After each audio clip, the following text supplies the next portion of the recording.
نبی کریم صلی اللہ علیہ وسلم نے ارشاد فرمایا کہ پچھلی امتوں میں ایک شخص تھا جس نے اپنی جان پر بڑا ظلم کیا، بڑے بڑے گناہ کیے، بڑی خراب زندگی گزاری، لیکن جب اس کی موت کا وقت قریب آیا تو اس نے اپنے گھر والوں کو ایک وصیت کی۔ وصیت کیا تھی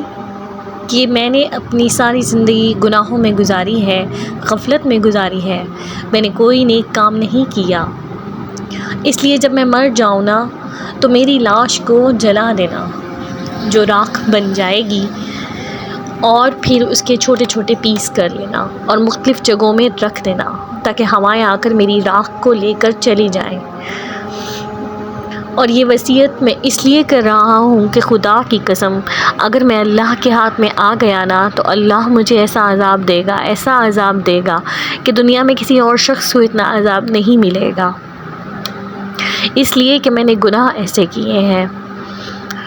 تو جب اس شخص کا انتقال ہو گیا، اس کے گھر والوں نے اس کی وصیت پر عمل کیا، اس کی لاش کو جلایا گیا، چھوٹے چھوٹے پیس رکھے گئے، اور ہواؤں نے آ کر اس کی لاش کی جو راکھ تھی ان کو لے کر وہ چلی گئیں۔ تو اللہ تعالیٰ نے ہواؤں کو حکم دے دیا کہ سارے ذرات کو جمع کر لو۔ جب ذرات جمع ہو گئے تو اللہ تعالیٰ نے حکم دیا کہ اس کو دوبارہ مکمل انسان جیسا بنا دو۔ انسان بنا دیا گیا تو دوبارہ زندہ ہو کر اللہ تعالیٰ کی دربار میں پیش ہوا۔ اللہ تعالیٰ نے اس سے سوال کیا کہ تم نے اپنے گھر والوں کو یہ وصیت کیوں کی تھی؟ تو جواب میں اس شخص نے کیا کہا؟ من خشیت یا ربی، اے اللہ آپ کے ڈر کی وجہ سے، اس لیے کہ میں نے گناہ بہت کیے تھے